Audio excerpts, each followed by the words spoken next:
Hello दोस्तों, मेरा नाम है हम्माद और आप देख रहे हैं देखो दी। आज मूवी एक्सप्लेन में बात करते हैं सीसू मूवी पार्ट 1 के बारे में, जो 2022 की एक्शन मूवी है।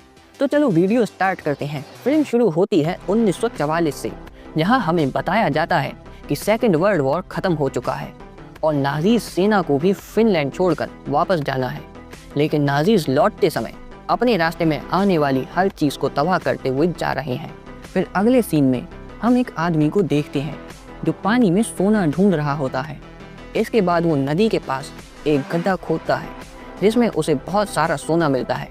इसके बाद वो सोना अपने टेंट में छुपा देता है और रात भर उसकी हिफाजत करता है।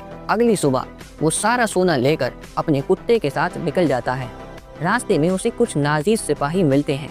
उनमें से एक उसे शूट करने की कोशिश करता है, लेकिन उसका लीडर उसे मना करता है और कहता है वो वैसे ही मौत के मुंह में जा रहा है। वो आदमी आगे बढ़ता है और उसे कई लोगों की लाशें मिलती हैं। उन्हें नाज़ी सिपाहियों ने मारा था। फिर उसे 4 और सिपाही मिलते हैं और वो लोग उस आदमी का सोना लेने की कोशिश करते हैं। तभी वो उन 4 सिपाहियों को मार कर आगे बढ़ता है। अब इस लड़ाई में चली गोलियों की आवाज़ पहले वाले सैनिक सुन लेते हैं। फिर जब वो पीछे लौटते हैं तब उन्हें उन 4 की लाशें मिलती हैं। फिर वो उस आदमी के पीछे जाते हैं और टैंक से उस पर अटैक करते हैं, लेकिन वो आदमी उस फायरिंग से बच जाता है। लेकिन उसके घोड़े का पैर वहाँ पड़ी एक माइन पर चला जाता है, जिससे उसका घोड़ा वहीं मर जाता है और वो घायल हो जाता है। तभी वो आदमी उठता है और अपना सोना ज़मीन से उठाने लगता है। इतने में वो सैनिक भी वहाँ पहुँच जाते हैं और उसका सोना देख लेते हैं। तभी उनका लीडर अपने एक सैनिक को आगे माइन फील्ड में उसे मारने के लिए भेजता है। तभी वो आदमी एक पत्थर एक माइन पर फेंकता है और वहां से भाग जाता है। अब वो नाज़ी सैनिक और उनका लीडर माइन फील्ड में जाने से डरते हैं। अब इससे बचने के लिए वो 2 लड़कियां लाते हैं जिन्हें वो अगवा करके ले जा रहे होते हैं और उन्हें आगे चलाते हैं ताकि अगर माइन फटे तो वो बच जाएं। इसी बीच वो नाज़ी लीडर रेडियो की मदद से अपने हेड से उस बुढ़े आदमी की जानकारी मांगता है। अब यहाँ हमें उस बूढ़े आदमी का नाम पता चलता है। उसका नाम है कॉर्पी और वो फिनलैंड का सैनिक है। जब रूसी सैनिकों ने उसके फैमिली को मार दिया था तब से वो बागी हो गया, इसलिए उसके हेड ने उसे जंगल में रशियंस का शिकार करने के लिए छोड़ दिया। और उनका हेड उनसे कहता है कॉर्पी का पीछा मत करो क्योंकि वो बहुत खतरनाक है। लेकिन नाज़ी लीडर जानता है कि वो युद्ध हार गए हैं और उन्हें फांसी दे दी जाएगी, पर वो सोना उनकी सज़ा ख़त्म करवा सकता है। आगे हम कॉर्पी को देखते हैं कि वो घायल है और एक ट्रक के पीछे छुपा है। तभी वहां नाज़ी सैनिक आ जाते हैं और कॉर्पी उनके ट्रक के नीचे छुपकर खुद पर पेट्रोल डाल लेता है ताकि नाज़ीज के कुत्ते उसे ना ढूंढ पाएं। तभी कॉर्पी वहां से भागता है और एक कुत्ता उसे देख लेता है। तभी कॉर्पी पानी में कूद जाता है। तभी पानी में खून दिखता है और नाज़ी लीडर अपने 3 सैनिकों को पानी में से सोना निकालने के लिए भेजता है, लेकिन कॉर्पी उन्हें वहीं मार देता है और पानी में से निकलकर भाग जाता है। तभी कॉर्पी एक शहर पहुंचता है जिसे रूसी आर्मी ने बिल्कुल तबाह कर दिया है। इसी बीच कॉर्पी की आंख लग जाती है। तभी उसे अपने कुत्ते की आवाज़ सुनाई देती है, लेकिन उसमें डायनामाइट बंधा होता है।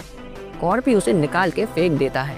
तभी वहां नाज़ी लीडर आ जाता है और कॉर्पी को फांसी पर लटका देता है। तभी उन्हें लगता है कि वो मर गया और वो वहाँ से चले जाते हैं, लेकिन कॉर्पी जिंदा होता है। तभी वहाँ एक प्लेन आता है जिसकी हवा से वो खंभा गिर जाता है और कॉर्पी आज़ाद हो जाता है। तभी कॉर्पी उस प्लेन की मदद से उन सिपाहियों का पीछा करता है। कॉर्पी उस प्लेन को रास्ते में क्रैश करके छोड़ देता है। फिर वो नाज़ी लीडर प्लेन चेक करता है। प्लेन में जो पायलट होता है उसके गले में वही रस्सी होती है जो उन्होंने कॉर्पी के गले में बांधी थी। तभी वो समझ जाते हैं कि कॉर्पी वहाँ आ गया है। तभी कॉर्पी उस ट्रक पर अटैक करता है जिसमें लड़कियाँ होती हैं। वो उस ट्रक के सिपाहियों को मार देता है और लड़कियों को गन्स देता है।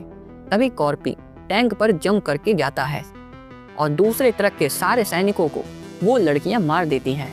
अब लीडर को पता चल जाता है कि कॉर्पी टैंक के ऊपर है।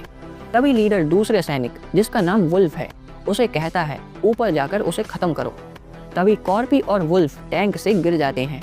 तभी वहाँ 2 सैनिक बाइक से आते हैं, लेकिन वो कॉर्पी को देखकर भाग जाते हैं। कॉर्पी बिना वुल्फ को मारे बाइक से लीडर का पीछा करता है। तभी वहाँ वो लड़कियाँ आ जाती हैं। इन्हें लीडर प्लेन से भागता है, लेकिन कॉर्पी प्लेन के नीचे लटक जाता है और अपनी कुल्हाड़ी से प्लेन के नीचे छेद करके अंदर घुस जाता है। कॉर्पी और लीडर में लड़ाई होती है। लीडर कॉर्पी को खूब मारता है, लेकिन लास्ट में कॉर्पी लीडर को एक बॉम्ब से बांधकर नीचे फेंक देता है। प्लेन के पायलट को गोली लगी होती है, जिससे वो मर जाता है। कॉर्पी पैराशूट ढूंढता है, लेकिन उसे पैराशूट नहीं मिलता। कॉर्पी खुद को बांध के बैठ जाता है। प्लेन क्रैश हो जाता है। दूसरी तरफ वो लड़कियां रूसियों का टैंक लेके फिनलैंड के सिपाहियों के पास पहुंचती हैं, जिसमें वुल्फ भी बंधा होता है। वो उन सिपाहियों को बताती हैं कि इसके अलावा बाकी सारे रूसी सिपाही मर चुके हैं। दूसरी तरफ कॉर्पी एक बैंक में जाकर अपना सारा सोना देकर पैसे मांगता है और कहता है बड़े नोट देना, क्योंकि उन्हें ले जाने में आसानी होती है। और फिल्म यहीं ख़त्म हो जाती है। तो दोस्तों, ये था सीसू मूवी का एक्सप्लेन वीडियो। अगर तुम्हें ये वीडियो पसंद आया तो वीडियो को लाइक करो, चैनल को सब्सक्राइब करो। अब मैं मिलूंगा तुमसे अगली वीडियो में, तब तक के लिए बाय बाय।